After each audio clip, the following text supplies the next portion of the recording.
उसकी जिम्मेदारी आप लोगों को देता हूं मैं। चला दे बेटा एसी, जा बोल देना उनको चला देंगे, जाओ।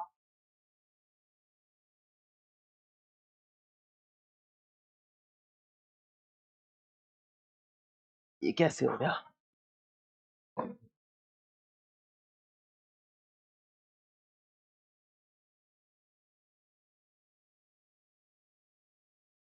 ये कहां से हो गया भाई? तो आज एक तो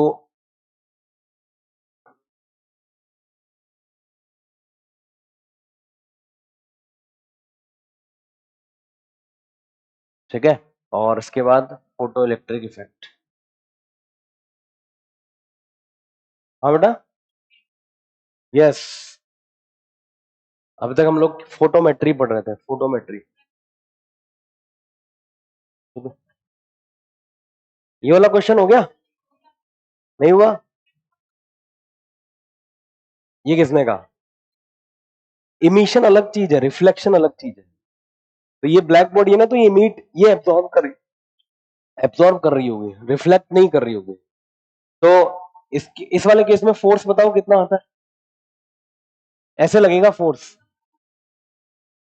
ऐसे। तो आई थिंक वो आई कॉस थीटा बाई सी है ना, और ए भी था, आई ए कॉस थीटा बाई सी, है ना। तो ये एंगल थीटा है और फोर्स आ रहा है एफ बराबर आई ए कॉस थीटा बाई सी के बराबर। ठीक है, ये अपना फोर्स आ गया। ओके, अब ये फोर्स ऐसे लग रहा होगा, तो इसके जब मैं दो कंपोनेंट करूंगा तो एक कंपोनेंट इधर आएगा, दूसरा इधर आएगा। इधर हो गया एफ कॉस थीटा, इधर हो गया एफ साइन थीटा। तो अब इस ब्लॉक पर ना टोटल 4 फोर्स लग रहे होंगे। एक तो आ जाएगा इधर एफ कॉस थीटा, एक आ जाएगा इधर नॉर्मल, एक आ जाएगा इधर एम जी, एक इधर आ जाएगा F cos theta, F sine theta, और एक इधर फ्रिक्शन। तो ये फोर्स लग रहे होंगे, ठीक है। अब हमसे क्या बोल रहा है ये, find the acceleration of the plank.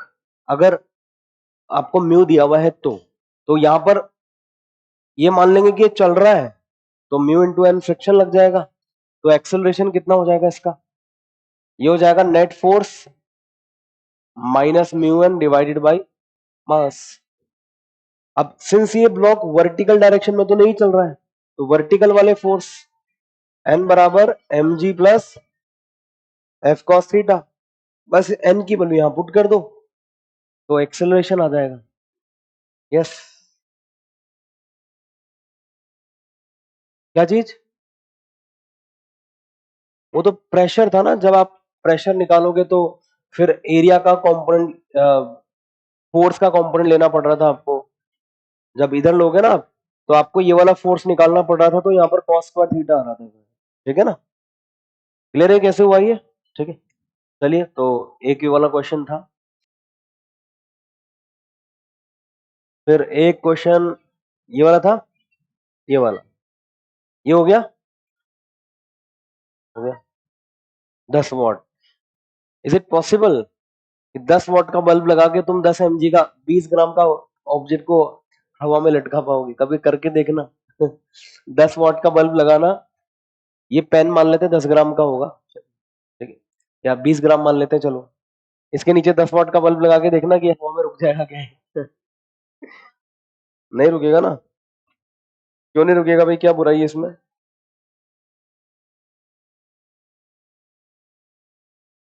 हाँ, तो देखो इसमें करना क्या है वो सुनिए पहले। तो सबसे पहले तो एक टोटली रिफ्लेक्टिंग प्लेन मिरर दिया हुआ है और एक सोर्स दिया हुआ है। सोर्स से लाइट निकल के उस सरफेस पर गिर रही है, लेकिन यहां से जो ये सोर्स है ना, इसकी पावर अगर पी है, तो ये पूरी की पूरी पावर जो है ना, ऐसे 3 डायमेंशनल स्पेस में जा रही है। ठीक है, ये बोल रहा है कि केवल 30% ही लाइट लेंस से पास हो रही है। कितनी परसेंट?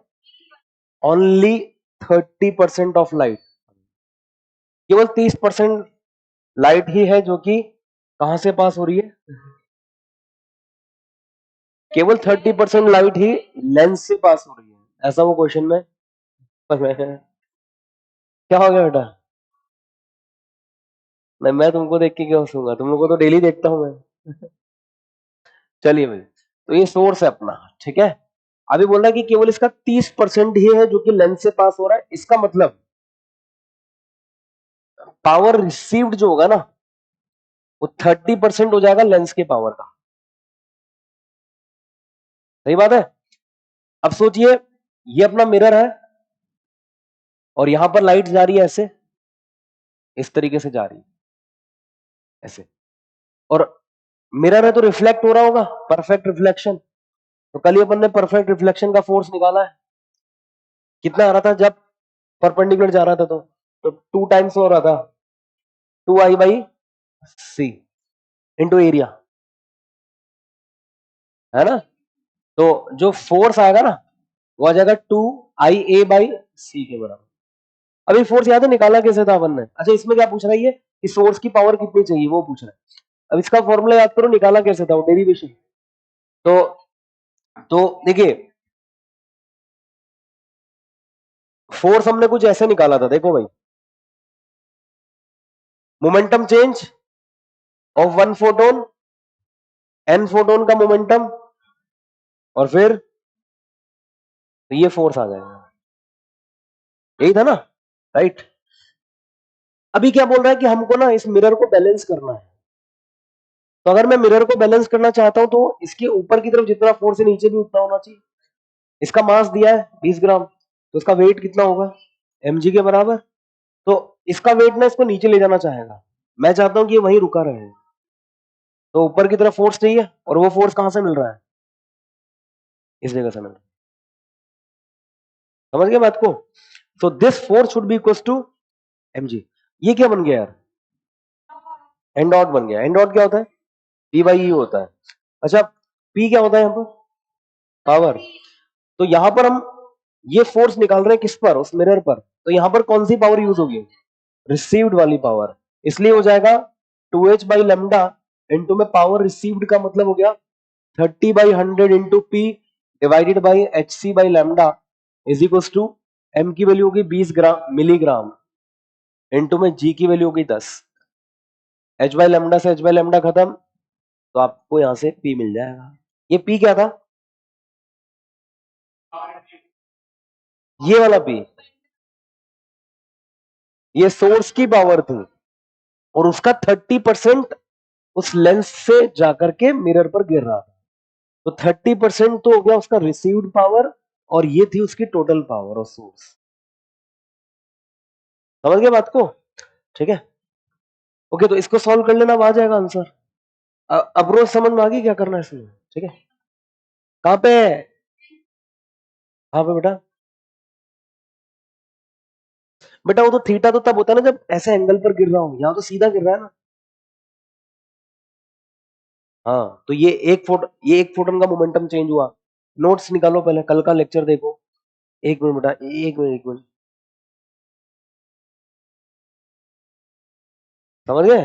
हाँ, अरे वो गलती से लिख दिया बेटा, ऐसा थोड़ा ना होता है। तो ठीक है। हो जाएगा भाई ये भी, है ना। बस ये क्वेश्चन था शायद, और कौन सा था, ये वाला।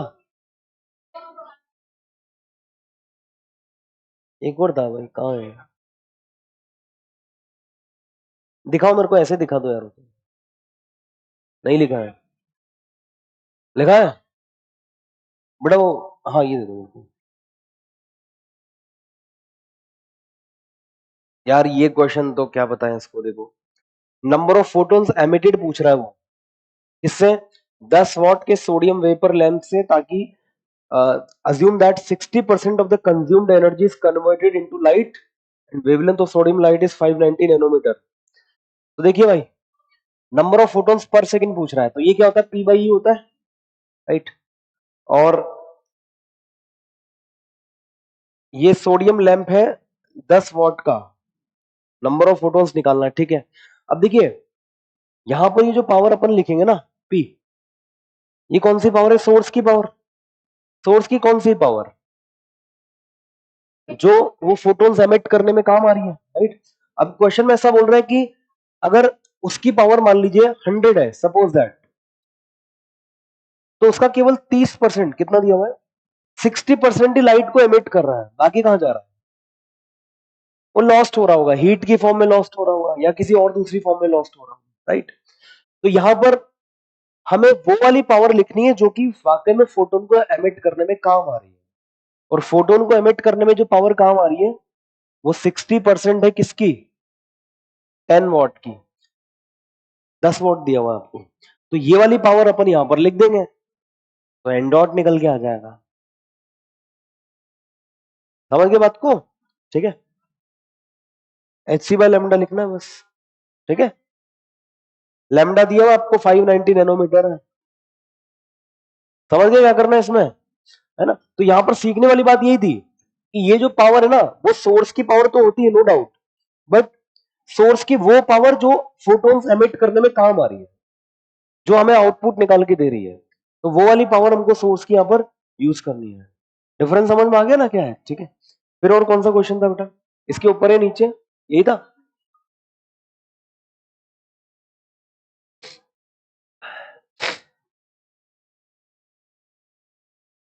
चलिए आगे बढ़े अभी यहां से, यही था बेटा। चलिए लिखिएगा, photons under gravity, photon under gravity.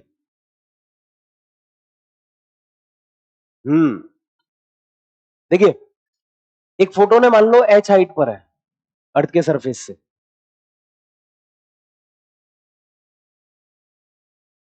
इसका वेवलेंथ लैम्डा है, तो एनर्जी कितनी हो जाएगी इसकी, एच सी बाय लैम्डा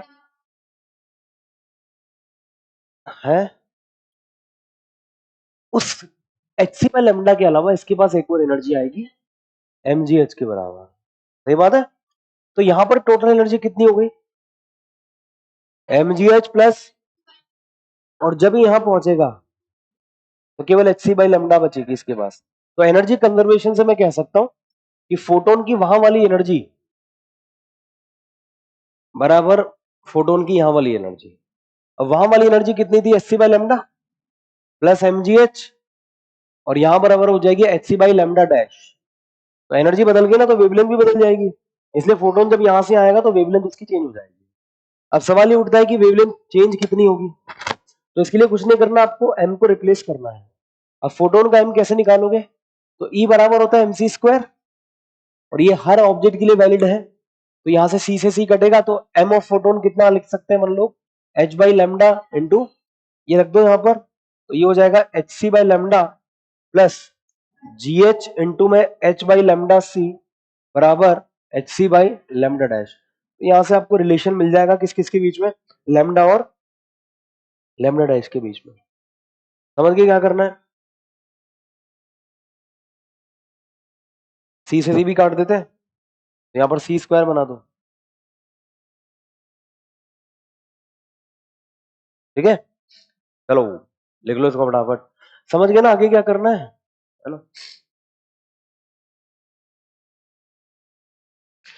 चलो इसको जल्दी से लिखो, फिर आगे बढ़ते हैं।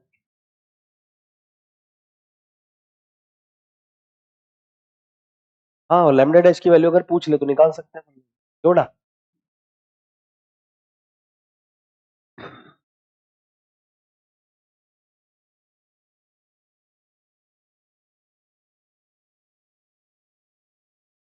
एनर्जी बदल गई ना बेटा फोटोन की, फोटोन की एनर्जी फ्रीक्वेंसी पर डिपेंड करती है, वेवलेंथ पर डिपेंड कर रही है, अगर एनर्जी बदल रही है, हाँ तो क्या हो गया, एनर्जी चेंज हो रही है ना उसकी, ग्रेविटी का इफेक्ट, ठीक है, इस वजह से उसकी एनर्जी बदल रही है, और एनर्जी बदल जाएगी तो उसका वेवलेंथ बदल जाएगा, ठीक है।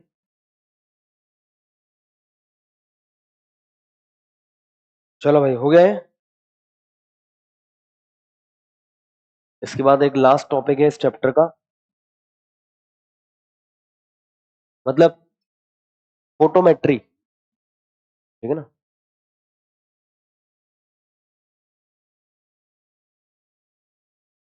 लिख लिया बेटा,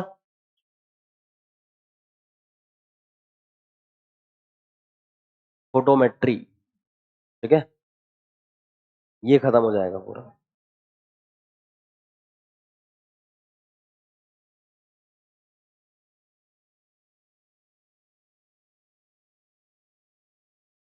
हाँ रिफ्लेक्शन ही तो लिखा हुआ है, क्या लिखा हुआ है? रिफ्लेक्शन हो गया वाला, ठीक। रिफ्लेक्शन लिख लेना भाई इसको, रिफ्लेक्शन। देखिए ये एक फोटोन जा रहा है ऐसे, इसकी कुछ वेवलेंथ है मान लो लैम्डा, एनर्जी कितनी हो जाएगी? H C by lambda. यहां पर मान लीजिए कोई सरफेस रखा हुआ है ना, ये कोई सरफेस अपन मान लेते हैं यहां पर इस टाइप का, ठीक है, ये लो।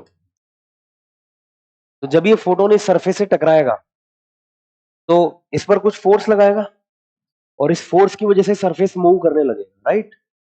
भाई फोर्स लग रहा तो कुछ एक्सेलरेशन आएगा, एक्सेलरेशन की वजह से कुछ वेलोसिटी आएगी, और वेलोसिटी की वजह से इसके पास कुछ काइनेटिक एनर्जी आएगी। तो सवाल ये उठता है कि इसकी एनर्जी आई कहां से?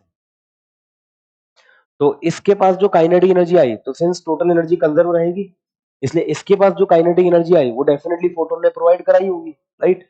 तो फोटोन ने इसको कितनी एनर्जी प्रोवाइड कराई, वो अगर मैं निकालना चाहूं तो निकाल सकते हैं, कोई बड़ी बात नहीं है। देखिए अब सिंस फोटोन की जो एनर्जी है पहले वाली वो है एच सी बाय लैम्डा के बराबर, राइट? फोटोन इससे टकराएगा, इसके पास कुछ वेलोसिटी आएगी, मान लेते हैं v, और इसके बाद मान लो ये फोटोन इधर चलने लग गया नई वेवलेंथ लैम्डा डैश से।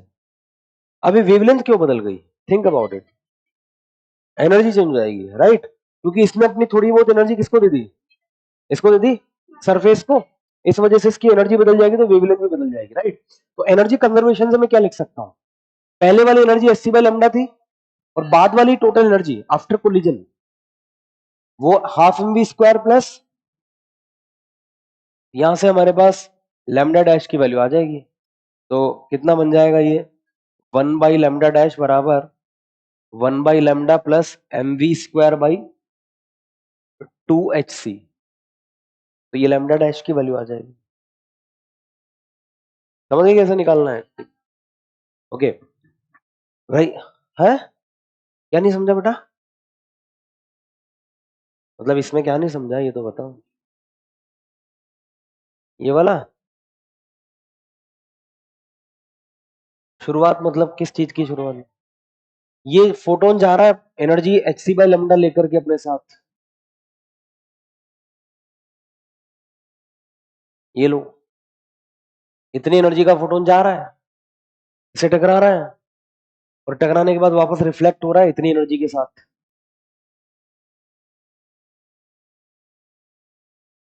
एनर्जी एड, एनर्जी कंजर्वेशन लगाया ना अपन ने।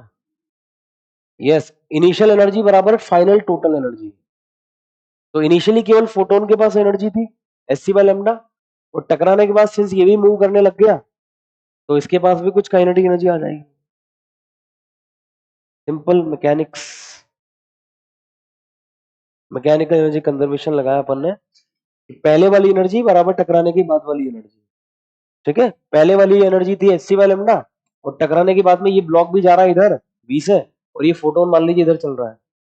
आप चाहे तो इसकी भी वैल्यू निकाल सकते हो, मोमेंटम कंजर्वेशन से निकाल लो, इस v की वैल्यू निकाल सकते हो मोमेंटम कंजर्वेशन से। एक और इक्वेशन जो तुम्हारे काम आ सकती है अगर ऐसा कभी क्वेश्चन आ जाए तो, कोलिजन है तो मोमेंटम कंजर्वेशन लगा सकते हैं। इनिशियल मोमेंटम बताइए कितना है? 0 कैसे हो जाएगा? किसका मोमेंटम कंजर्व करवाते हैं? पूरे सिस्टम की कंजर्व करवाते हैं। कहां पे? यहाँ पे माइनस ही तो है, ठीक है? चलिए देखो, इनिशियल मोमेंटम पूरे सिस्टम का मोमेंटम कंजर्व करवाया जाता है, कभी अकेली बॉडी का नहीं कंजर्व करवाते कंजर्व, ठीक है? तो यहाँ पर सिस्टम कौन है? फोटोन प्लस वो बॉडी दोनों है। तो पूरे सिस्टम का इनिशियल मोमेंटम कितना है? तो पूरे सिस्टम का इनिशियल मोमेंटम है एच बाई लैम्डा के बराबर। बॉडी का इनिशियल मोमेंटम कितना है? और फोटोन का मोमेंटम एच बाई लैम्डा होता है, कल पढ़ा था अपन ने, राइट? ये तो इनिशियल मोमेंटम हो गया। अब देखो इस डायरेक्शन को मैं पॉजिटिव लिख रहा हूं, राइट? तो इस वाले डायरेक्शन को मैं नेगेटिव लिख दूंगा।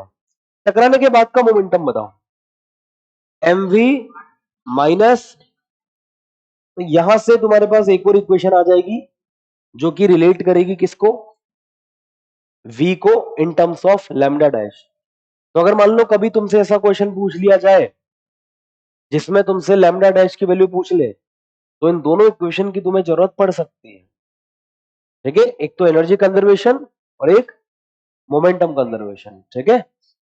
तो ये हमने लिखा है पी इनिशियल बराबर पी फाइनल, और वो लिखा है ई इनिशियल बराबर ई फाइनल। ऑफ कोर्स सिस्टम का ही कंजर्व करवाते हैं कोलिजन में, कभी भी अकेली बॉडी का नहीं कंजर्व करवाया जाता।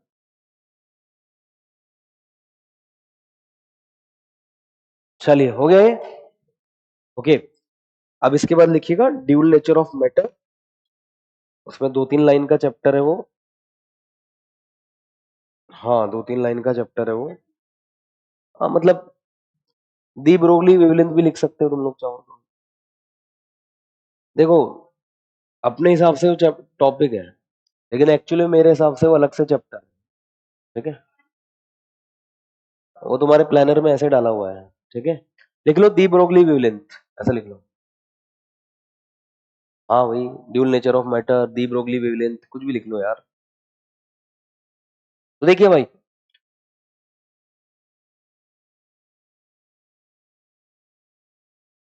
अपन ने देखा कि लाइट का ड्यूल नेचर होता है, राइट, है ना। और उसकी जो वेवलेंथ होती है, वेवलेंथ मोमेंटम, इनके बीच में क्या रिलेशन होता है, लैम्डा बराबर एच बाई पी के बराबर होता है, राइट। तो फिर साइंटिस्ट लोगों ने सोचा कि अगर फोटोन का ड्यूल नेचर हो सकता है तो किसी दूसरे पार्टिकल का भी तो हो सकता है, राइट। जहां पर उसका पी उस पार्टिकल का मोमेंटम हो जाएगा। तो अगर मान लीजिए कि कोई पार्टिकल है जिसका मास m है और अगर वो v वेलोसिटी से चल रहा है, तो उसका मोमेंटम कितना हो जाएगा, mv। तो उसके साथ भी एक वेवलेंथ एसोसिएट होनी चाहिए h बाई, इस वेवलेंथ को उन्होंने नाम दिया दी ब्रोगली वेवलेंथ। समझ गए बात को, चैप्टर खत्म। है 1 2 3 ही तो ही, ऊपर का है वो तो तुमने लिख रहे हो, मैंने थोड़ा ना लिखी है। अब देखिए, क्वेश्चन जब भी आता है इसी फॉर्मूले पर आता है, इसके अलग अलग फॉर्म है, तो वो मैं फॉर्म और लिख देता हूँ कि इसकी क्या क्या फॉर्म है, ठीक है। केमिस्ट्री में भी काम आएगा, डेफिनेटली काम आएगा, यस। देखिए मोमेंटम और काइनेटिक एनर्जी के बीच में क्या रिलेशन होता है, अंडर रूट 2m के ही होता है। इसलिए एक फॉर्मूला आप ऐसे भी लिख सकते हो, लैम्डा बराबर h बाई एम वी, या फिर h बाई अंडर रूट में 2m के, राइट, लिख सकते हैं ऐसे। अच्छा, काइनेटिक एनर्जी और पोटेंशियल डिफरेंस वाला फॉर्मूला याद करो, Q इंटू डेल्टा वी। जैसे मान लो यहाँ पर एक इनिशियल पोटेंशियल वी आई है, फाइनल पोटेंशियल वी एफ है, और दोनों के बीच का पोटेंशियल डिफरेंस डेल्टा वी है। यहाँ पर काइनेटिक एनर्जी Q इनिशियल है और यहाँ पर K फाइनल है। यहाँ पर चार्ज Q है, उसको हमने क्या किया, यहाँ पर रख करके छोड़ दिया। जब ही यहाँ से यहाँ जाएगा कौन, अपना चार्ज पार्टिकल, तो इसकी पोटेंशियल एनर्जी बदल जाएगी। यहाँ पर पोटेंशियल एनर्जी कितनी है, Q इंटू वी के बराबर, वी यहाँ पर पोटेंशियल याद रखना। तो यहाँ पर इनिशियल पोटेंशियल एनर्जी हो जाएगी Q into V I, final potential energy हो जाएगी Q into V F. Energy conservation से मैं ऐसा कह सकता हूँ कि Q into V I plus में K initial, this should be equal to K final plus Q into V final. तो यहां से आपको के फाइनल की वैल्यू मिल जाएगी, कितनी आ रही है, के इनिशियल और प्लस,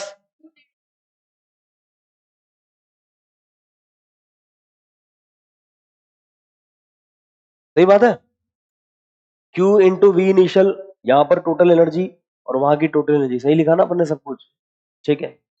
तो अब ये बन जाएगा अपना डेल्टा वी, तो ये बन जाएगा के इनिशियल प्लस Q इंटू में डेल्टा वी बराबर के फाइनल। ये के फाइनल आपको यहां पर लिखना होता है,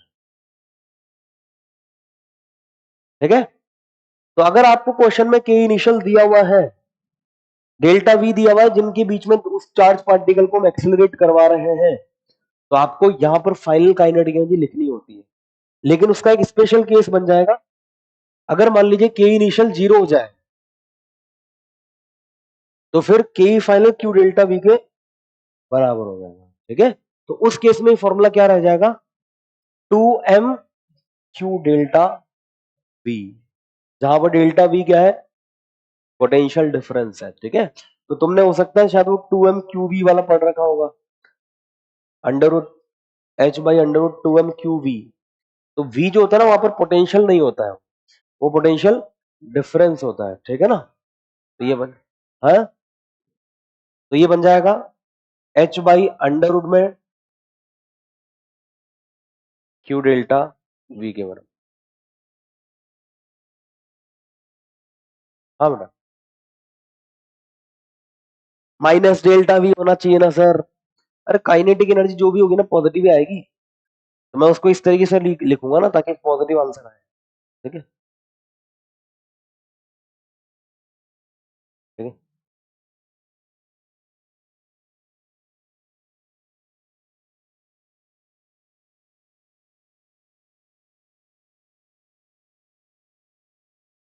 ये इसमें क्या लिखेगा तू मुझे बता पहले। चलो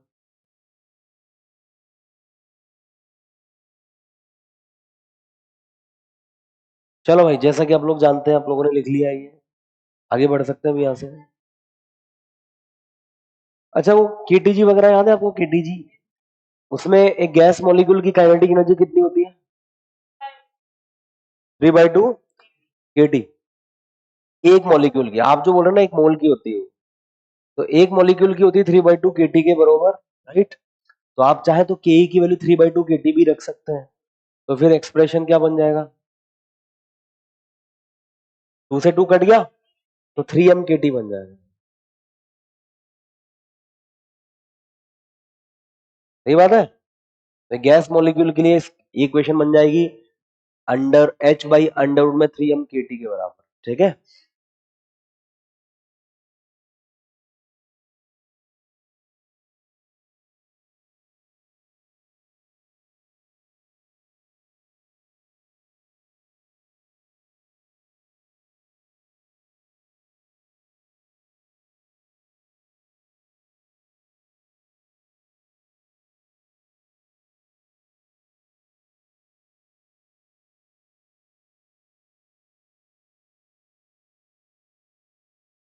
चलो भाई जल्दी करो इसको।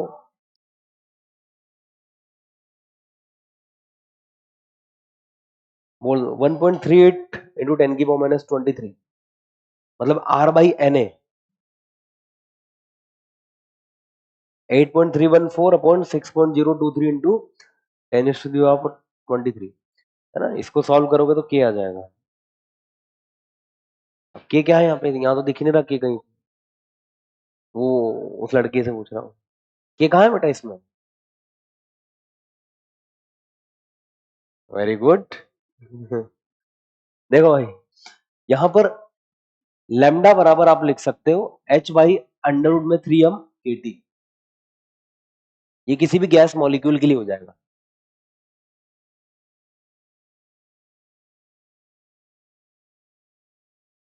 बस ये ध्यान रखना है, यहाँ पर टी को हमेशा केल्विन में रखना है, और के यहाँ पर बोल्ट्जमैन कांस्टेंट है, जिसका मतलब होता है आर बाई एन ए। इसकी वैल्यू लगभग 1.38 इंटू 10⁻⁻23 के बराबर होती है। 23, 9 नहीं बेटा, ठीक है। किसने बोला था? नहीं, 3 बोला था, ठीक है भाई। ओके, अब देखिए कुछ पार्टिकल्स ऐसे हैं जो कि स्टैंडर्ड हैं, तो जैसे कि इलेक्ट्रॉन हो गया, उसका मास भी फिक्स है, चार्ज भी फिक्स है, एच भी फिक्स होता है, वैसे कांस्टेंट है इसलिए। तो हम क्या करेंगे, 3-4 पार्टिकल है उनके लिए डायरेक्ट याद रखेंगे वैल्यू पुट करके, ठीक है। तो सबसे पहले देखिए आप इलेक्ट्रॉन्स के लिए कितना होता है भैया?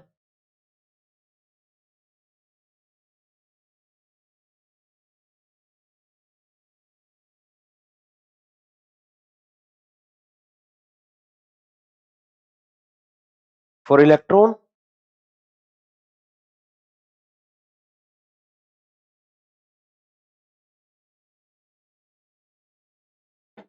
ई लिखा है बेटा, इसको ई कहते हैं, इसको इसको पी कहते हैं।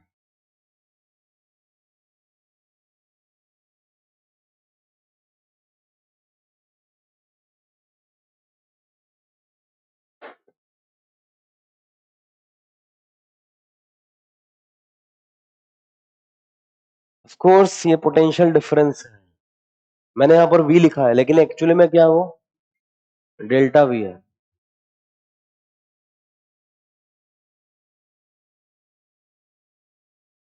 ठीक है भाई,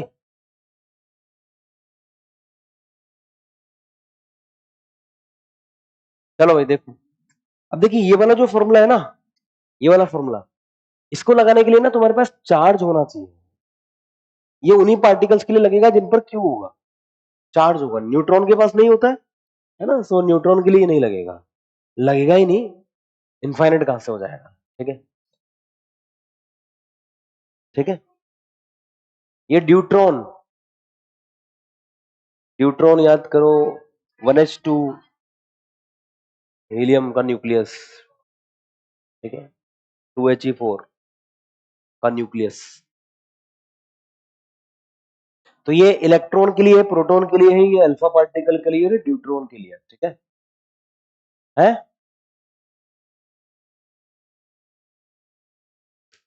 पीछे वाले से लिख ले बेटा।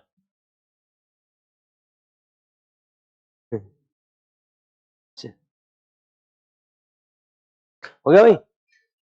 ओके। इसके अलावा फिर आपने शायद केमिस्ट्री में एक और पढ़ा होगा, हालांकि अपन उसको अगले चैप्टर में पढ़ेंगे जब, अरे वो नहीं पढ़ेंगे अपन, वो नहीं अपने सिलेबस में। आपने केमिस्ट्री में एक और चीज पढ़ी होगी, stationary orbits, non stationary orbits, right. तो बोर के पोस्टुलेट्स में से कुछ एक पोस्टुलेट होती है कि इलेक्ट्रॉन हर ऑर्बिट में नहीं घूमता, केवल उन्हीं ऑर्बिट में घूमता है जिसमें घूमते वक्त क्या हो, उसका एंगुलर मोमेंटम h/2π का इंटीजर मल्टीपल रहा है, ये होता है। ठीक है, तो देखिए अभी लिखना है इसको एक साथ, पहले समझ लो। एंगुलर मोमेंटम कितना होता है, mvr होता है, और ये कितना होना चाहिए, h/2π का इतना होना चाहिए। व्हाट इज n, है ना, नंबर हो जाएगा वो 1 2 3 4 लाइक दिस। ठीक है, इसी को मैं ऐसे भी तो लिख सकता हूँ ना,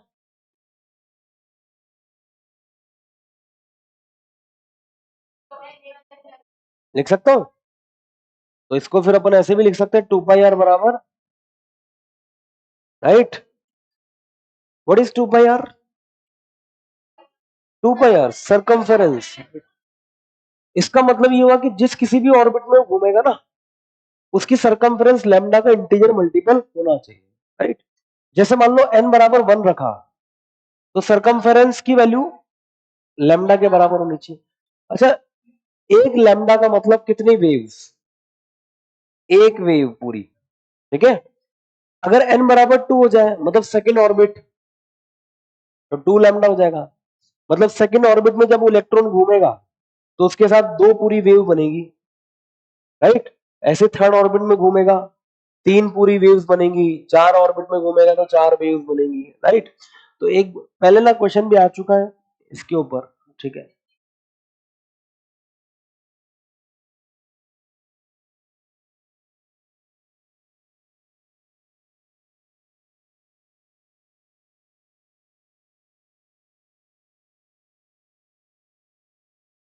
कौन सी ऑर्बिट है ये, तीसरी ऑर्बिट है ये। कैसे तीसरी ऑर्बिट, 3 पूरी वेव्स बन रही है इसके अंदर, यहां से यहां तक एक, यहां से यहां तक 2 और यहां से यहां तक, तो 3 पूरी वेव बन रही है, इसलिए थर्ड ऑर्बिट है।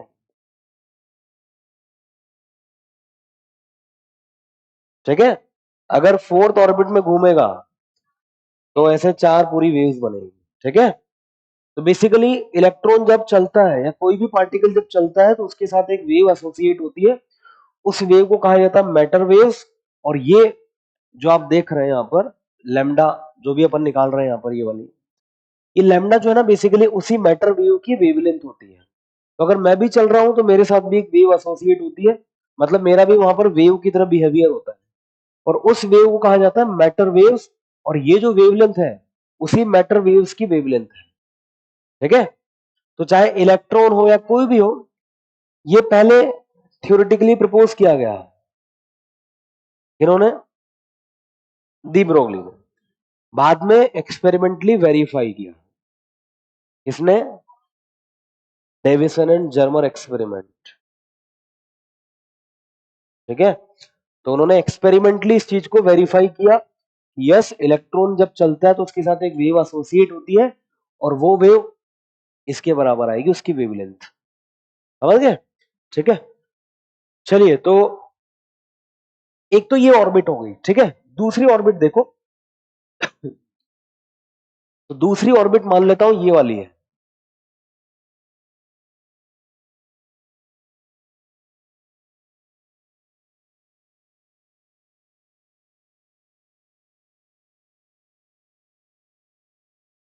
इसमें 2πr कितना हुआ?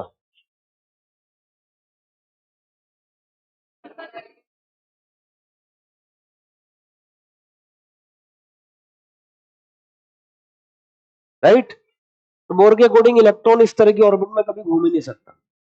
ठीक है, तो इन ऑर्बिट्स को कहते हैं स्टेशनरी ऑर्बिट्स। बताता हूं भी, और इसको कहते हैं नॉन स्टेशनरी ऑर्बिट्स।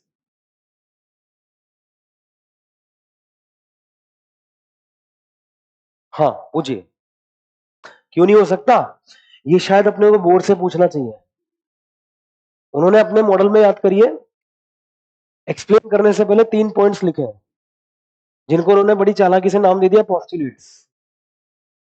उन्होंने कहा कि ये मॉडल मैं तभी समझाऊंगा जब तुम वो तीनों पोस्टुलेट मान लोगे।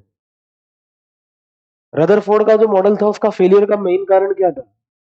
उसका मेन कारण यही था कि जब इलेक्ट्रॉन घूमता है तो वो ऑर्बिट में घूमते घूमते सर्कुलर मोशन कर रहा होगा, तो वो रेडिएशन को एमिट करेगा, उसकी एनर्जी धीरे धीरे खत्म हो जाएगी। राइट, ये उसका फेलियर था एक बहुत बड़ा, जिसको एक्सप्लेन नहीं कर सके। बोर ने उसको कैसे दूर किया? उन्होंने भी कहा कि सर्कल में घूम रही है, लेकिन उन्होंने थोड़ा सा दिमाग लगा दिया। उन्होंने क्या बोला कि इलेक्ट्रॉन हर ऑर्बिट में नहीं घूमेगा, वो उन्हीं ऑर्बिट में घूमेगा जिसमें घूमते वक्त ऐसे डी ब्रोगली वेवलेंथ का इंटीजर मल्टीपल बन रहा होगा, और इनमें घूमते वक्त वो एनर्जी को रेडिएट नहीं करता है।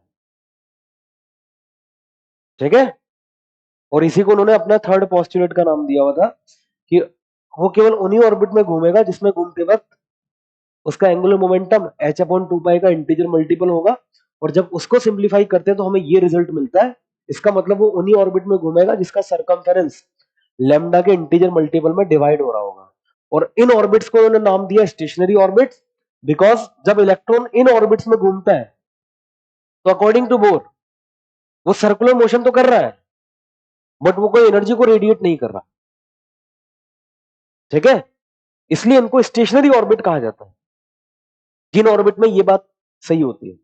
और जिन ऑर्बिट में ये बराबर नहीं है, मतलब उसका सरकमफेरेंस एन लैम्डा के बराबर नहीं है, लैम्डा का कोई फ्रैक्शन आ रहा है, तो फिर उन ऑर्बिट्स में इलेक्ट्रॉन घूम ही नहीं सकता, और अगर घूमा तो फिर वो एनर्जी को रेडिएट करेगा और फिर दूसरी ऑर्बिट में चला जाएगा। इसलिए या तो इलेक्ट्रॉन, आपने रेडियस देखी होगी हाइड्रोजन के अंदर, पहली रेडियस होती है 0.529, दूसरी कितनी होती है? इसका 4 टाइम्स हो जाती है, 0.529 इंटू 4 कितनी हो गई? 12 13, तो लगभग पॉइंट 2 पॉइंट समथिंग मान लेते हैं, चलो। ठीक है, तो सोचिए 0.529 से 2 पॉइंट समथिंग के बीच में कितनी सारी रेडियस आ सकती है? बहुत सारी है, बट इलेक्ट्रॉन उसमें घूम ही नहीं रहा। Why not? क्योंकि उन ऑर्बिट्स में घूमते वक्त 2π और एम लैम्डा के बराबर नहीं हो रहा, इसलिए उसमें नहीं घूम रहा। तो इसको उन्होंने पोस्टुलेट का नाम दिया। ठीक है, चलिए लिख ले इसको फटाफट। 4/1 n²/z होता है ना बेटा, n²/z होता है, वो z/n होता है वेलोसिटी में।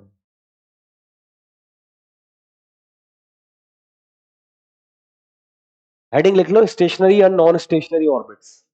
Stationery and non stationary orbits. Stationary and non stationary orbits. इसमें नहीं, वो याद करना ही पड़ेगा। नहीं, कुछ नहीं निकलेगा, वो याद करना ही पड़ेगा। आप ऐसा सोच सकते हो कि n बढ़ने पर रेडियस बढ़ना चाहिए,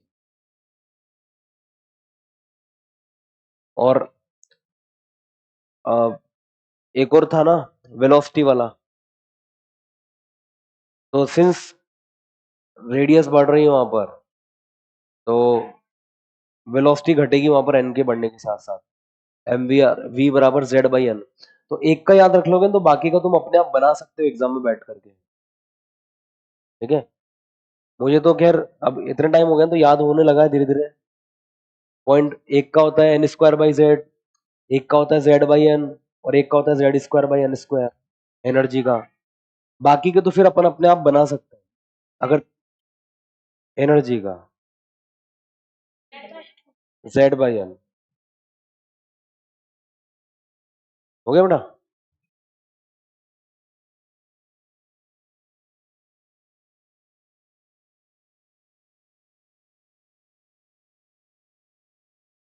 हाँ बेटा, हाँ बिल्कुल चेंज होगा। वहां पर वो बाइनरी स्टार सिस्टम आ जाएगा, जो याद करिए ग्रेविटेशन में मैंने पढ़ाया था तुमको। ग्रेविटेशन, ग्रेविटेशन पढ़ा था अपन ने इलेक्ट्रोस्टैटिक्स के बाद में। उसमें एक सिस्टम बताया था मैंने, बाइनरी स्टार सिस्टम। और वहां पर मैंने आपसे ये बात कही होगी कि ये एक और जगह काम आएगा जब आप एटॉमिक स्ट्रक्चर पढ़ोगे तब, ठीक है। इसलिए जब मैं बाइनरी वो पढ़ाऊंगा ना आपको एटम का, जब न्यूक्लियस का भी मोशन हो रहा होगा, तो मैं आपसे यही बोलूंगा कि घर से बाइनरी स्टार सिस्टम पढ़ के आइए, ठीक है। यस, रिड्यूस मास आ जाएगा और कुछ और भी चेंजेस होंगे, बाद में बात करेंगे। अभी पढ़ा दूं भाई इसको मैं? चलो भाई लिखो इसके बाद नेक्स्ट। ओके, तो ये चैप्टर खत्म है, ठीक है। इसमें कुछ पॉइंट्स हैं जो बहुत कॉमन सी बात है कि मैटर वेव्स तभी मिलेंगी आपको जब पार्टिकल मूव कर रहा होगा। स्टेशनरी पार्टिकल के साथ कोई मैटर वेव नहीं होती है। जनरली मैटर वेव हमको इसलिए डिटेक्ट नहीं हो पाती है, जैसे मैं अभी चल रहा हूँ तो आपको मेरा वेव बिहेवियर नहीं दिखाई देगा, राइट। रीजन इसका सिंपल है कि जो मैटर वेव्स होती है उनकी वेवलेंथ बहुत छोटी होती है ना। एक नॉर्मल ऑब्जेक्ट जब चलता है तो उसकी वेवलेंथ चूंकि बहुत छोटी होती है, और छोटी होने की वजह से ही, भाई आप सोचो ना, लेमडा बराबर H by M V. H कितना होता है? 10⁻⁻34। और अपना मास मान लो 50 किलो, और वेलोसिटी मान लो चलो 100 मीटर पर सेकंड से चल रहे हैं, या 10 मीटर पर सेकंड मान लो चलो। तो वैल्यू निकालो लेमडा की कितनी आ रही है? 6.6 इंटू 10⁻⁻34 अपॉन मास 500, और जी की वैल्यू 10, सॉरी वी की वैल्यू 10, तो 5000। तो 10⁻⁻3738 ऐसा कुछ आ रहा होगा, राइट। बहुत छोटी वेवलेंथ है, इसलिए अपने को डिटेक्ट नहीं होगी। तो अगर वो डिटेक्ट करनी है तो मास ऑफ पार्टिकल बहुत छोटा होना चाहिए, जैसे कि इलेक्ट्रॉन हुआ, होता है ना, उनका मास बहुत छोटा होता है। प्रोटॉन का मास भी बहुत छोटा होता है। इसलिए एटॉमिक पार्टिकल्स के लिए वो डी ब्रोगली वेवलेंथ एक्सपेरिमेंटली अपन डिटेक्ट कर सकते हैं, बट नॉर्मल पर्सन के लिए वो डिटेक्ट नहीं की जा सकती, क्योंकि उनकी वेवलेंथ बहुत छोटी होती है इस वजह से, ठीक है भाई। इसलिए नॉर्मल पर्सन का वेव बिहेवियर अपने को नजर नहीं आएगा, उसका पार्टिकल बिहेवियर नजर आएगा, ठीक है। चलिए अब कुछ क्वेश्चन है उनको ट्राई कर लेते हैं फटाफट। देखिए, फॉर्मुला बेस्ड क्वेश्चन आते हैं, चाहे पीवाईक्यू करेंगे तब भी आपको ऐसे ही क्वेश्चन मिलेंगे। सारे के सारे पीवाईक्यू है जो मैं भी आपको करवा रहा हूँ। एक बार पढ़ लीजिए क्वेश्चन को। बहुत सारे क्वेश्चन तो बस फॉर्मूला याद होते हैं तो अपने आप हो जाएंगे। फॉर्मूला सोचिए कौन सा लगाना है बस। Momentum of particle for which de Broglie wavelength is this. कौन सा फॉर्मूला लगेगा बस ये बता दीजिए मुझे। लैम्डा बराबर एच बाई पी होता है, तो पी बराबर कितना हो जाएगा? आपको एच दिया हुआ है, लैम्डा दिया हुआ है, पुट कर सकते हैं, आंसर आ जाएगा। हाँ मतलब वही 3.3 इंटू 10⁻⁻26 है ना। तो ये 3.3 इंटू 10⁻⁻26 लगभग इतना आपका आंसर आ जाएगा। क्लियर है कैसे आया, राइट। नेक्स्ट क्वेश्चन देखिए इसके बाद। ये क्वेश्चन घर पे लिख लेना, यहाँ पर आप सॉल्व करिए इसको सीधा।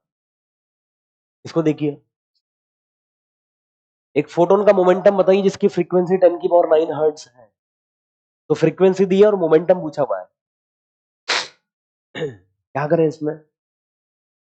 म्यू बराबर सी बाय लेमडा। न्यू बराबर सी बाई लेमडा होता है ना। अच्छा, निकालो।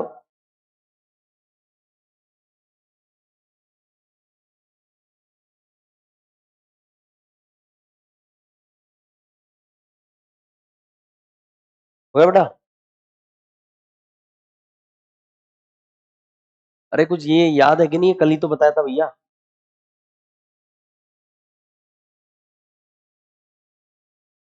ऐसा कुछ रिलेशन बताया था ना, तो जहां पर P बराबर E बाई सी आ रहा था।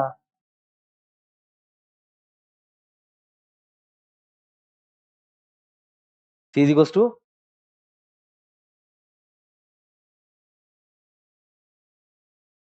हाँ, ये कहां से आया? अच्छा, वेव वेलोसिटी बराबर समय, बिल्कुल कर सकते हो, कर सकते। हाँ, सी ऑप्शन ठीक है, बरोबर है। कर लो यार, कैसे भी कर लो, बहुत सारे तरीके हैं। ये तो बस वो है फॉर्मूला जो मैंने आपको लिखवाया था, E बराबर एम नॉट स्क्वायर सी की पावर 4 प्लस पी स्क्वायर सी स्क्वायर। और फिर मैंने कहा था फोटोन का रेस्ट मास 0 होता है, तो फॉर्मूला केवल ये बन जाएगा। लिखाया था नहीं लिखाया था यार, ये नहीं लिखाया, लिखा है ना। तो ये P बराबर E बाई सी बन गया। अब ये हो जाएगा एच न्यू बाई सी। अब अगर P आ गया ना, तो लेमडा बराबर कितना हो जाएगा, H बाई पी हो जाएगा। ठीक है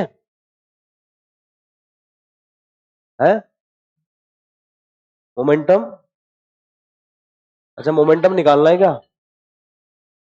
तो फिर तो सीधा यहीं से आ जाएगा ना यार, ये लिखने की जरूरत ही नहीं है, एच न्यू बाई सी आ जाएगा। ठीक है, चलिए, तो ये ऑप्शन हो जाएगा ना जैसा आप लोग बता रहे हैं मुझे। क्लियर है कैसे आया भाई? चलिए और देखो इसके बाद, what will be the mass of photon of wavelength 0.01 angstrom. तो एक फोटोन जिसकी वेवलेंथ 0.01 एंगस्ट्रॉम है, उसका मास कितना होगा?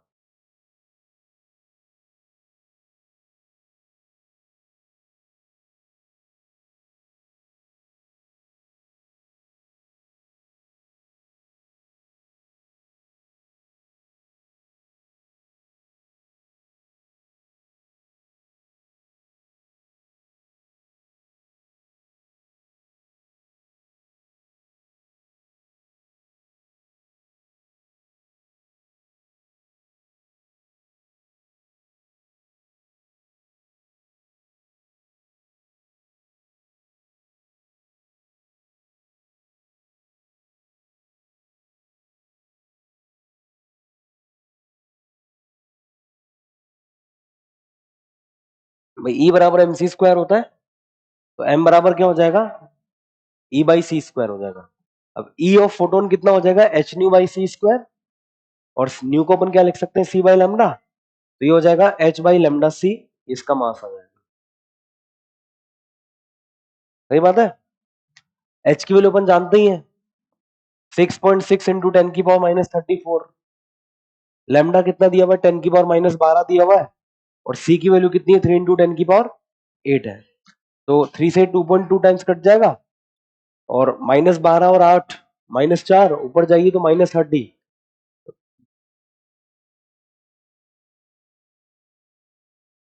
समझ गए कैसे निकालना है इसको? ठीक है, तो आसान क्वेश्चन आते हैं, अगर आपको जो फॉर्मूले लिखे हैं अपने वो सारे के सारे याद हैं, तो क्वेश्चन आप सॉल्व कर सकते हैं, बस थोड़ा सा घुमा फिरा करके फॉर्मूले वॉर्मूले काम आ जाएंगे वहां पर। ठीक है,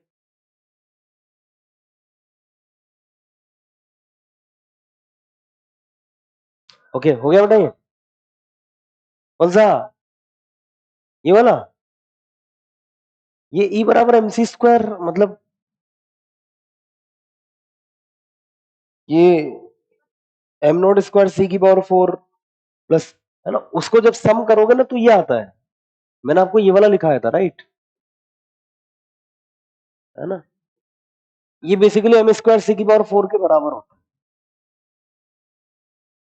हाँ, ये रेस्ट मास उसका 0 होगा, तो फिर केवल यहां से अगर लोगे तो ई बराबर पी इंटू सी आ जाएगा, या फिर आप उसी को आप ऐसे भी लिख सकते हो। ये तो हर पार्टिकल के लिए एप्लीकेबल है ना, ई बराबर एम सी स्क्वायर, या कोई भी हो, फोटोन हो या कोई नॉर्मल पार्टिकल हो, उनके लिए भी एप्लीकेबल है। ठीक है, सबके लिए। हो गया भाई? What is the wavelength associated with an alpha particle accelerated by a potential difference of 25 kilovolt? अब अल्फा का फॉर्मूला याद करो, क्या होता है?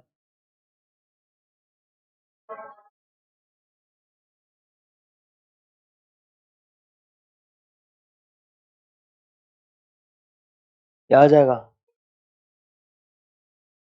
0.101 बाई रूट वी एंगस्ट्रॉम। 0.101 और वोल्टेज कितना दिया हुआ है? 25 किलो। तो 25 इंटू 10⁻³ और एंगस्ट्रॉम में होता है ये, तो ये मीटर में आंसर आ जाएगा। समझ के क्या करना है? चलिए आगे बढ़े यहां से। कोई डाउट है भाई इसमें?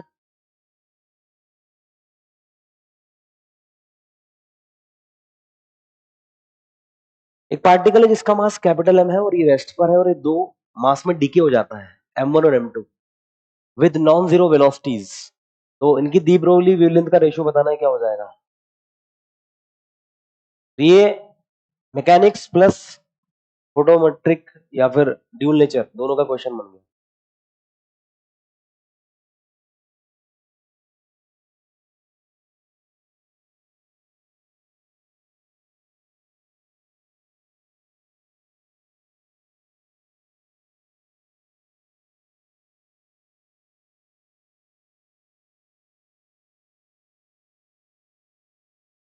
हो गया भाई?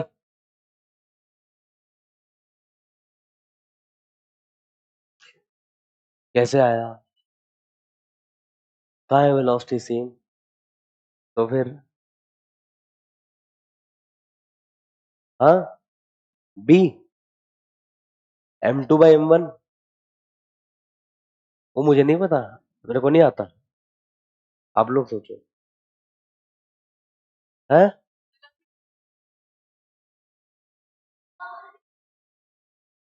बी, सबका बी आ रहा है, इसका मतलब सही हो गया यार ये तो। बी। देखो भाई, एक पार्टिकल है जिसका मास m है और ये रेस्ट पर है। अब यहाँ पर तुमसे पता है कहाँ गलती हुई है? मैकेनिक्स में। देखो क्या गलती हुई है, समझो। ये एक पार्टिकल रेस्ट पर है तो इसका मोमेंटम कितना हुआ? 0। वो बॉम्ब फूटने वाले क्वेश्चन कभी किए हो तुमने? नहीं। एक पार्टिकल अगर इधर भाग गया फूटने के बाद v1 वेलोसिटी से जिसका मास m1 है, तो दूसरे को इधर भागना ही पड़ेगा, मजबूरी है उसकी। क्यों? ताकि इन दोनों का मोमेंटम मिलकर के भी कितना हो जाए? 0 हो जाए। तो अगर इसका मोमेंटम पॉजिटिव एक्स में आ रहा है तो इसका डेफिनेटली नेगेटिव एक्स में आएगा ही आएगा, कंफर्म है। ठीक है? तो सिंस जब ये फूट रहा है तो इसके अंदर कोई एक्सटर्नल फोर्स इन्वॉल्व नहीं है। फूटने का प्रोसेस एक इंटरनल फोर्स की वजह से होता है, और जब भी एक्सटर्नल फोर्स 0 होते हैं सिस्टम पर, तो सिस्टम का मोमेंटम अपन कंजर्व करवा सकते हैं। इसलिए हम लोग यहाँ पर पहले तो मोमेंटम कंजर्व करवाएंगे। ठीक है? इनिशियल मोमेंटम 0 है, फाइनल मोमेंटम इसका है m1v1 और उसका है m2v2। तो यहां से मुझे इक्वेशन मिल जाएगी m1v1 बराबर, ये मेरी एक इक्वेशन हो गई। अब लैम्डा बराबर क्या होता है? h/mb होता है। तो λ1 और λ2 का जब आप रेशियो निकालोगे ना,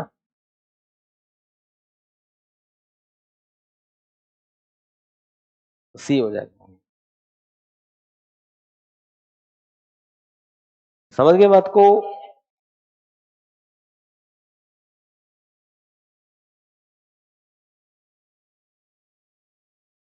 हाँ हाँ, जब मोमेंटम कंजर्वेशन आप हमेशा लगा सकते हो, बिल्कुल। जब भी ये बॉम्ब वाले क्वेश्चन आए, आप मोमेंटम कंजर्व करवाइए, उससे आपका क्वेश्चन आराम से सॉल्व हो जाएगा। ठीक है?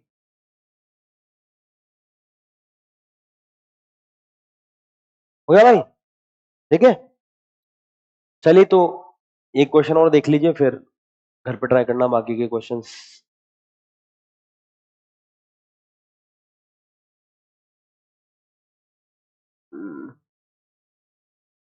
इसको बताओ जल्दी से। इलेक्ट्रॉन, प्रोटॉन और हीलियम सबकी एनर्जी सेम है, तो दी ब्रोगली वेवलेंथ का ऑर्डर क्या हो जाएगा? कौन सा फॉर्मूला यूज करेंगे? कंपेयर करने के लिए, which formula we should use, h/√/2m की, तो एनर्जी सबकी सेम है, इसलिए लैम्डा इनवर्सली प्रोपोर्शनल हो जाएगा रूट m के साथ, तो जिसका m बड़ा उसका लैम्डा छोटा, सही बात है। अब इन तीनों में से सबसे बड़ा मास उसी का ही है, तो उसका लैम्डा सबसे छोटा, उससे कम फिर प्रोटॉन, और उससे तो इलेक्ट्रॉन प्रोटॉन हीलियम।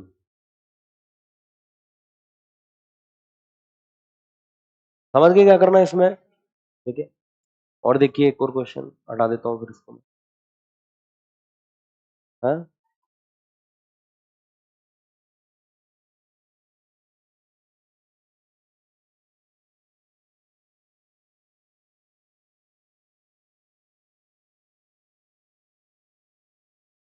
ये क्वेश्चन भी कुछ कुछ वैसा ही है जैसे थोड़ी देर पहले किया था अपन ने। एक मास है कैपिटल एम, है ना। After absorbing a slowly moving neutron of mass mn, a nucleus of mass capital M, तो एक न्यूक्लियस है, वो एक न्यूट्रॉन को एब्जॉर्ब कर लेता है जिसका मास mn है, और न्यूक्लियस का मास कैपिटल एम दिया हुआ है।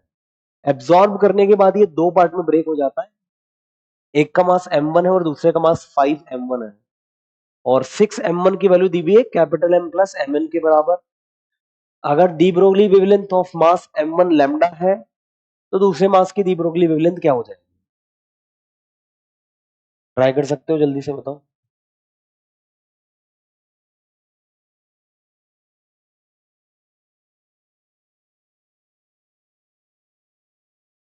हाँ ये आ रहा बेटा, लैम्डा तो नहीं आना चाहिए बेटा, आई डोंट थिंक सो कि लैम्डा आएगा। अच्छा लैम्डा भी हो सकता है, माइट बी पॉसिबल, चलो एक बार ट्राई करके देखेंगे। है अच्छा, देखिए इनिशियल मोमेंटम कितना है, न्यूक्लियस तो ऑलरेडी रेस्ट पर था, और ये न्यूट्रॉन भी स्लोली मूविंग है, इसलिए हम लोग इनिशियल मोमेंटम 0 मान के चल सकते हैं। जब ये टकराएगा, तो टकराने के बाद में एक अगर इधर जा रहा है m1 मास वाला v1 वेलोसिटी से, तो दूसरे को डेफिनेटली इधर ही जाना पड़ेगा, मजबूरी है उसकी, तो ये हो जाएगा 5m1 इंटू में v2 के बराबर, ये दोनों बराबर हो जाएंगे, लैम्डा बराबर होता है h/mv, तो पहले वाले का m1 v1 आपको लैम्डा दिया हुआ है, मोमेंटम कंजर्वेशन करवाएंगे तो क्या इक्वेशन बनेगी, m1 v1 बराबर 5m1 इंटू v2, ये v1 और v2 में रिलेशन आ गया, तो लैम्डा 2 अगर मैं लिखूंगा तो ये हो जाएगा h/5m1 इंटू में v2, और जैसे आप v2 की वैल्यू यहां पुट करोगे ना v1/5, तो ये हो जाएगा h/m1 v1 के बराबर, मतलब ये फिर से लैम्डा के बराबर आ जाएगा, बी ऑप्शन है। ये सब पीवाई क्यों बेटा, ये जो भी आप कर रहे हो क्लियर है, समझ में आ गया क्या करना है, ठीक है। चलिए बाकी के क्वेश्चन अब आप लोग घर पे ट्राई कर लेना।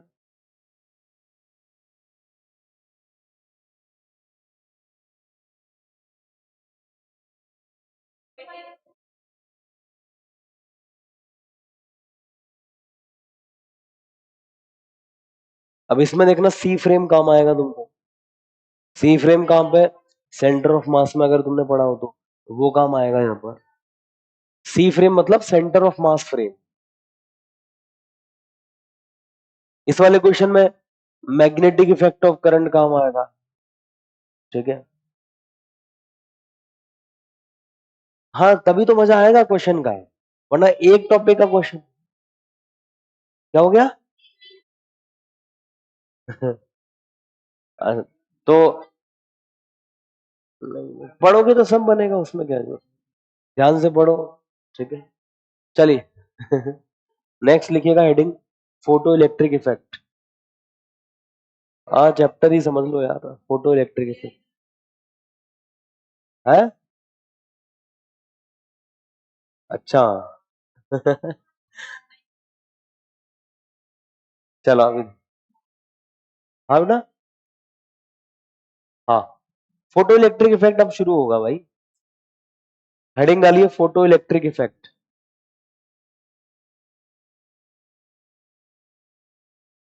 न्यू चैप्टर मतलब ड्यूल नेचर ऑफ मैटर ही चल रहा है अभी प्लानर के हिसाब से, ठीक है।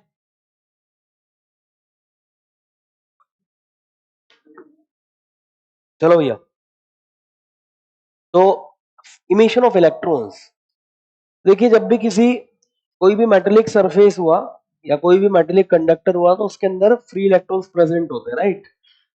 वो फ्री इलेक्ट्रॉन्स क्या करते हैं, उस मेटल के अंदर ही घूमते रहते हैं, लेकिन वो उस सरफेस को छोड़ करके उससे बाहर नहीं निकल सकते। Why not? Because they are bounded, है ना, न्यूक्लियस से बाउंडेड होते हैं वो, ठीक है, इसलिए वो बाहर नहीं निकल सकते। अब बाउंडेड है तो कुछ ना कुछ उनकी बाइंडिंग एनर्जी भी होती होगी, ठीक है। तो अगर मैं चाहता हूं कि उनको लिबरेट करवाऊं, फ्री करवाऊं, इस सरफेस से बाहर निकालूं, तो मुझे कुछ एनर्जी सप्लाई करनी पड़ेगी, right. And depending on type of energy और source of energy, we can liberate electrons in different way. जैसे कि एक होता है थर्माइनिक इमिशन। थर्माइनिक इमिशन जैसा कि आप लोगों ने पहले पढ़ा था इलेक्ट्रोस्टैटिक्स में, फ्रिक्शन, वो ऐसे रब करते हैं तो चार्जिंग हो जाती है, याद है? उस समय मैंने बताया था कि रबिंग की वजह से हीट निकल रही है, थोड़ी बहुत इसके पास जाएगी, थोड़ी बहुत दूसरे के पास जाएगी, तो वो इलेक्ट्रॉन जिसमें लूजली बाउंड होंगे वो आराम से इलेक्ट्रॉन छोड़ देगा। तो वो एक एग्जांपल है थर्माइनिक इमिशन का, ठीक है, कि आप हीट एनर्जी प्रोवाइड करा रहे हो, उसकी वजह से इलेक्ट्रॉन्स का एमिशन हो रहा है, तो वो थर्माइनिक एमिशन होता है। दूसरा होता है सेकेंडरी इमिशन। सेकेंडरी इमिशन में क्या होता है, जैसे कि कोई इलेक्ट्रॉन है किसी न्यूक्लियस किसी मेटल के अंदर बैठा हुआ है, तो हम क्या करते हैं, उसी मेटल के अंदर एक हाई एनर्जी का पार्टिकल फेंकते हैं, ठीक है, और उस हाई एनर्जी की पार्टिकल की टक्कर करवाते हैं इलेक्ट्रॉन के साथ। तो उस टक्कर की वजह से क्या होता है, उस इलेक्ट्रॉन को कुछ एनर्जी मिलेगी और उस एनर्जी को लेकर के फिर वो इलेक्ट्रॉन बाहर निकल जाएगा, वो सेकेंडरी इमिशन होता है। और इसी तरीके से एक्सरेज प्रोड्यूस की जाती है, जो अपन आगे पढ़ेंगे, ठीक है। फिर तीसरा तरीका होता है फील्ड इमिशन। फील्ड इमिशन क्या होता है, ये भी अपन पढ़ चुके हैं, जिससे अपन ने डायलेक्ट्रिक ब्रेकडाउन पढ़ा था। डायलेक्ट्रिक ब्रेकडाउन याद है, कैपेसिटर में पढ़ा था अपन ने। डायलेक्ट्रिक ब्रेकडाउन में क्या होता है कि कोई डायलेक्ट्रिक है, उसको अगर अपन जब किसी इलेक्ट्रिक फील्ड में रखते हैं, तो उसकी वजह से उसके अंदर के जो इलेक्ट्रॉन्स होते हैं उन पर फोर्स लगता है। जैसे ही कोई इलेक्ट्रॉन है, उन पर इलेक्ट्रिक फील्ड अगर ऐसे लगा हुआ है, तो इन पर फोर्स ऐसे लगेगा, इन पर फोर्स ऐसे लगेगा। ये जो फोर्स है ना, इस इलेक्ट्रिक फील्ड की वजह से आ रहा है। तो जैसे जैसे आप इस इलेक्ट्रिक फील्ड को बढ़ाओगे, वैसे वैसे ये फोर्स भी बढ़ेगा, और एक टाइम ऐसा आएगा जब यहां से बाहर निकल जाएगा, राइट। तो वहां पर क्या हो रहा था कि वहां पर तो डाइलेक्ट्रिक के अंदर ही वो इलेक्ट्रॉन निकल रहा था, एटम से बाहर निकल के डाइलेक्ट्रिक के अंदर आ रहा था। तो अगर हम और ज्यादा इलेक्ट्रिक फील्ड लगा दें, तो इट इज ऑल्सो पॉसिबल कि वो डाइलेक्ट्रिक के या फिर किसी मटेरियल के अंदर को छोड़ करके, वॉल्यूम को छोड़ करके वहां से भी बाहर आ जाए। तो ऐसे इमिशन को कहते हैं फील्ड इमिशन। क्या कहते हैं इसको? फील्ड इमिशन का मतलब इलेक्ट्रिक फील्ड लगा करके हम लोग इलेक्ट्रॉन को एमिट करवा रहे हैं, वो फील्ड इमिशन होता है। फिर ऐसे एक और तरीका होता है कि हमको इलेक्ट्रॉन को एनर्जी तो सप्लाई करनी है, राइट। तो हम क्या करते हैं, एक पर्टिकुलर फ्रीक्वेंसी की लाइट गिरा देते हैं। लाइट भी अपने साथ एनर्जी लेके जा रही होती है, फोटोन फोटोन अपने साथ कुछ एनर्जी लेके जाते हैं, राइट। तो हम क्या करते हैं, एक पर्टिकुलर फ्रीक्वेंसी की लाइट गिरा देते हैं।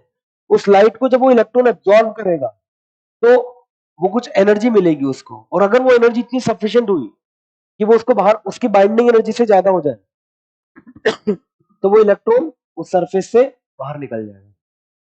तो ऐसा तरीका जिसमें हम किसी लाइट को यूज करते हैं फॉर इलेक्ट्रॉन इमिशन, तो उसको कहते हैं फोटो इमिशन। क्या कहते हैं उसको? और इस इफेक्ट को कहते हैं फोटो इलेक्ट्रिक इफेक्ट। और इस तरीके से जो इलेक्ट्रॉन्स बाहर निकल रहे हैं उनको कहते हैं फोटो इलेक्ट्रॉन्स। क्या कहते हैं? और हमें इस चैप्टर में यही पढ़ना है, ठीक है। बट ये फील्ड इमिशन हम ऑलरेडी कर चुके हैं, डाइलेक्ट्रिक वगैरह में उसका एक एग्जांपल देखा था अपन ने। सेकेंडरी इमिशन आपके आगे आएगा जब आप एक्सरेज पढ़ोगे तब। और थर्माइनिक इमिशन तो शायद वो अपन ऑलरेडी देख चुके हैं, वो हीट की वजह से एनर्जी निकल रही है ना, जिसमें चार्जिंग बाय रबिंग अपन ने लिखा था। फिर इसके बाद लास्ट अपन पढ़ रहे हैं थर्माइनिक फोटो इमिशन, है ना। तो आप लिखिए टू लिबरेट, लिखिएगा इसमें to liberate electrons,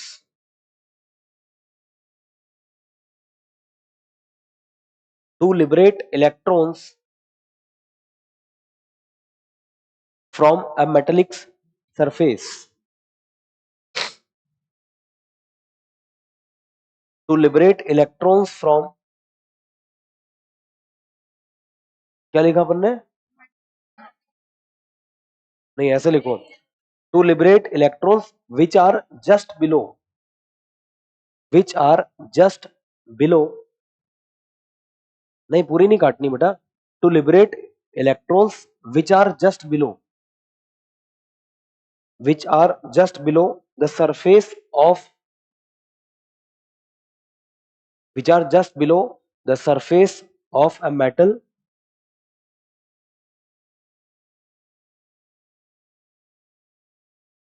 or you can write conductor, ठीक है, metal और conductor, conductor भी लिख सकते हो, which are just below the surface of a metal, a certain minimum energy is required, comma लगा के लिखना, a certain minimum energy is required, a certain minimum energy is required,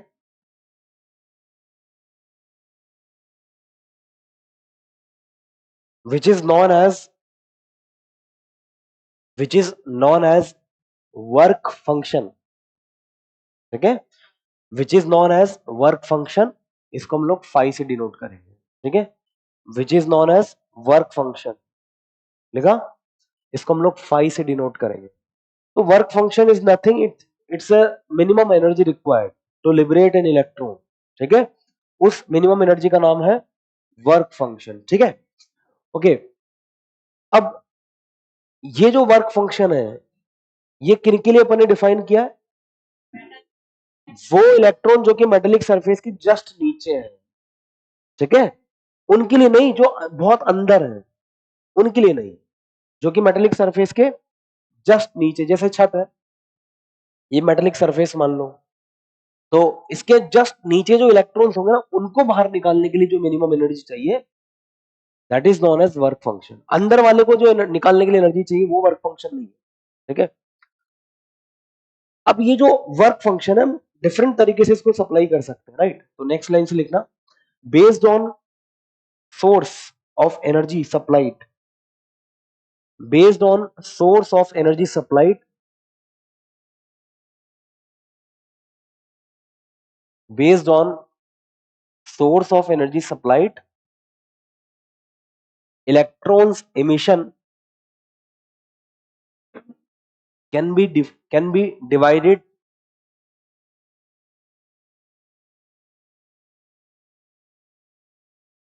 into following types: thermionic emission, secondary emission,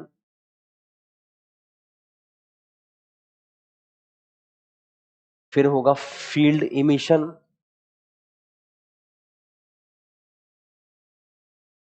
and last one photo emission,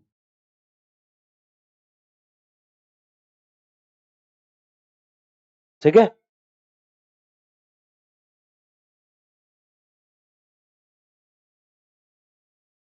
थर्मोआयनिक,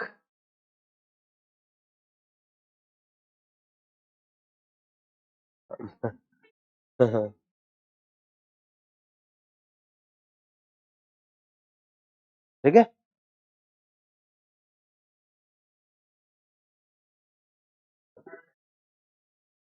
field emission, last है photo emission, लिख लिया भैया, चलिए इसके बाद लिखिएगा फोटो इलेक्ट्रिक, कब लिखोगे बेटा इसको, हो गया अभी, चलिए अभी लिखिएगा आप नेक्स्ट फोटो इलेक्ट्रिक इफेक्ट, मतलब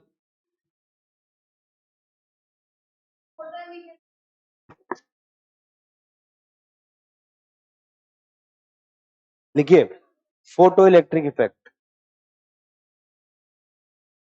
फोटो इलेक्ट्रिक इफेक्ट लिखिए। क्या हो गया? हाँ लिख लो बेटा। कौन सी क्लास है 2 बजे से? ऐसे कैसे हो सकता है ये? इसी रूम में? अच्छा वहां पे है ना। हाँ तो कोई बात नहीं, मैं 1:45 छोड़ दूंगा। वहां से यहाँ जाने में कितना टाइम लगेगा? 2 मिनट है। खाना खा के क्या करोगे तुम लोग? है तो 5 मिनट लग जाएगा, 10 मिनट। मैं 1:45 छोड़ दूंगा।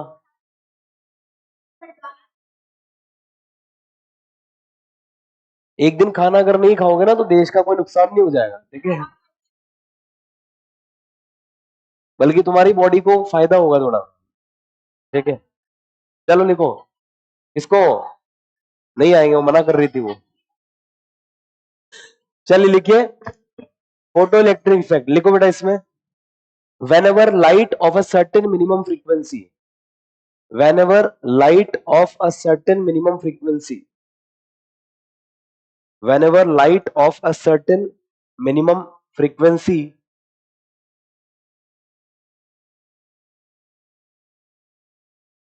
is incident on a metallic surface, incident on a metallic surface,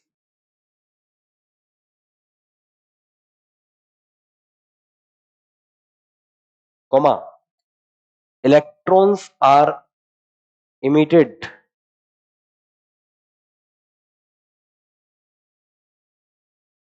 electrons are emitted, लिखा? This is known as photo emission. This is known as photo emission, and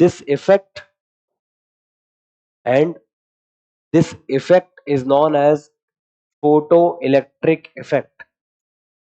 Photoelectric effect, and this effect is known as photoelectric effect.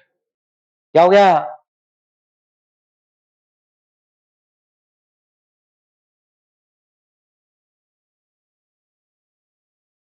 चलो लिखो, this effect is known as photoelectric effect। आगे लिखना full stop के बाद the electrons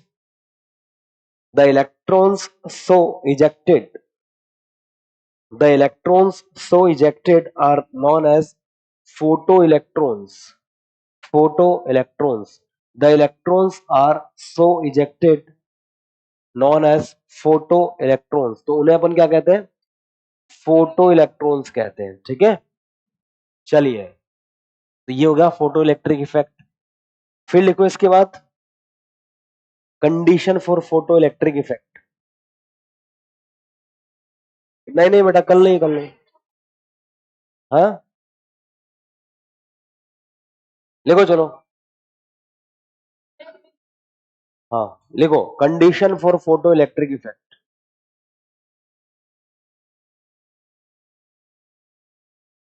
तो देखिए condition क्या होती है। अब देखिए जो फोटो इलेक्ट्रिक इफेक्ट था, तो सबसे पहले किसने डिस्कवर किया था? याद करिए, मैंने आपको ईएम वेव्स में ये बात बताई थी, है?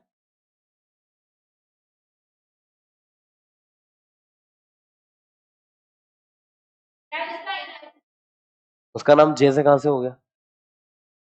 हर्ट्ज। बताया था मैंने आपको, ईएम वेव्स के अंदर बताया था मैंने, ठीक है? एंड आइंस्टाइन, फिर उन्होंने एक्सप्लेन किया इसको, ठीक है? तो आइंस्टाइन जी ने क्या मान के एक्सप्लेन किया? इन्होंने ये मान के एक्सप्लेन किया कि जो लाइट होती है वो फोटोन से मिलकर के बनी हुई है, मतलब फोटोन थ्योरी ऑफ लाइट के बेसिस पर इन्होंने फोटो इलेक्ट्रिक इफेक्ट को एक्सप्लेन किया, ठीक है? तो कंडीशन क्या है ताकि फोटो इलेक्ट्रिक इफेक्ट हो जाए? तो इसके लिए पहले आप ये समझो कि फोटो इमिशन हो कैसे रहा है। ये कोई मेटेलिक सरफेस है, ठीक, और मान लीजिए इस मेटेलिक सरफेस के अंदर कुछ इलेक्ट्रॉन्स हैं। तो सिंस जब ये फोटोन यहां पर आएगा तो अपने साथ कुछ एनर्जी लेके आएगा, E बराबर एच न्यू। वो एनर्जी इलेक्ट्रॉन लेगा और फ्री इलेक्ट्रॉन यहां से बाहर निकलेगा। लेकिन बाहर निकलने के लिए इसको एक रिश्वत देनी पड़ती है सरफेस को, जिसको अपन ने क्या बोला है, वर्क फंक्शन बोला है। अगर ये उतना रिश्वत दे पाएगा तो ये बाहर जा पाएगा, अदरवाइज नहीं जा पाएगा, ठीक है। तो कंडीशन क्या है कि इसके पास जो पैसा होना चाहिए ना, वो इस रिश्वत के पैसे से ज्यादा होना चाहिए। सही बात है, तभी तो यहां से बाहर निकल पाएगा, अदरवाइज कैसे निकल पाएगा। ज्यादा होगा तो ठीक है, कम होगा तो नहीं दे पाएगा, उसको नहीं निकल पाएगा, राइट। तो ये कंडीशन होती है फोटो इलेक्ट्रिक इफेक्ट। जो भी फोटोन आ रहा है उसकी energy greater than equal to work function से ज्यादा होनी चाहिए, ठीक है। What is E, h nu के बराबर है, ठीक है। तो ये हो जाएगा H nu should be greater than equal to 5, right. तो बताइए minimum value of h nu कितनी होनी चाहिए। तो इसकी मिनिमम वैल्यू होनी चाहिए 5 के बराबर, राइट। इस मिनिमम एनर्जी को हम बोलते हैं, या इस मिनिमम फ्रीक्वेंसी को बोलते हैं थ्रेशोल्ड फ्रीक्वेंसी। तो थ्रेशोल्ड फ्रीक्वेंसी वो मिनिमम फ्रीक्वेंसी है जिसकी की लाइट इस सरफेस पर गिरनी चाहिए, तभी जाकर के उसके फोटोन के पास इतनी एनर्जी होगी कि उस एनर्जी को लेकर के इलेक्ट्रॉन वहां से लिबरेट हो पाएगा, ठीक है। तो यहां से मैं इसको इधर पुट कर देता हूं, तो ये हो जाएगा H nu should be greater than equal to h nu threshold, इससे कटेगा तो nu should be greater than equal to nu threshold. इसका मतलब जो भी फोटोन आ रहे हैं उनकी फ्रीक्वेंसी थ्रेशोल्ड फ्रीक्वेंसी से ज्यादा ही होनी चाहिए, या फिर उसके बराबर, उससे कम नहीं होनी चाहिए। अगर कम हुआ तो क्या होगा, तो फिर एच न्यू की वैल्यू एच न्यू थ्रेशोल्ड से कम हो जाएगी, और अगर ऐसा हुआ तो वो इलेक्ट्रॉन बाहर इजेक्ट नहीं हो पाएगा। न्यू को अपन सी बाय लैम्डा भी लिख सकते हैं, इसलिए अपन इसको चाहे तो ऐसा भी लिख सकते हैं, C by lambda is greater than equal to C by lambda threshold. C से सी कट जाएगा, इसको इधर ले जाओ, तो lambda threshold should be greater than equal to, इसका मतलब लैम्डा की value less than equal to होनी चाहिए किससे, ये लैम्डा थ्रेशोल्ड मैक्सिमम वेवलेंथ हो गई। लैम्डा की मैक्सिमम वैल्यू कितनी हो सकती है, लैम्डा थ्रेशोल्ड के बराबर। तो ये आने वाले फोटोन की मैक्सिमम वेवलेंथ हो सकती है जो कि आपको फोटो इमिशन करवा के देगा। अगर इससे ज्यादा वेवलेंथ आपने रखी तो फिर एनर्जी कम हो जाएगी, इसलिए फिर फोटो इमिशन नहीं हो पाएगा, ठीक है। तो लैम्डा थ्रेशोल्ड का मतलब मैक्सिमम फ्रीक्वेंसी, लैम्डा थ्रेशोल्ड का मतलब मैक्सिमम वेवलेंथ होता है, और न्यू थ्रेशोल्ड का मतलब मिनिमम फ्रीक्वेंसी होता है। तो ये तो हो जाएगी आपकी मिनिमम फ्रीक्वेंसी, और लैम्डा थ्रेशोल्ड हो जाएगा आपका मैक्सिमम वेवलेंथ, जो कि फोटो इमिशन करवा के दे सकता है। क्लियर है बात ये। तो ये तीन कंडीशन सेटिस्फाई होनी चाहिए, या तो ये, या फिर ये, या फिर एक ही बात है, ठीक है भाई। ओके, अब ये जो थ्रेशोल्ड फ्रीक्वेंसी और थ्रेशोल्ड वेवलेंथ है, ये किसका कैरेक्टरिस्टिक्स है, तो ये सरफेस का कैरेक्टरिस्टिक्स है, ठीक है। इसमें आने वाली लाइट का कोई कंट्रीब्यूशन नहीं है भाई, ये तो सरफेस डिसाइड करेगी ना कि कितनी एनर्जी लेकर के उसको पास करवाना है इलेक्ट्रॉन को। तो लिख लो, threshold frequency and threshold wavelength does not depends on incident light. Threshold frequency and threshold wavelength does not depends on incident light. फिर किस पर डिपेंड करते हैं, बट डिपेंड्स ऑन सरफेस या nature of surface. Nature of does not depends on incident light. अरे यार क्या बोला था मैंने, does not depends on incident light.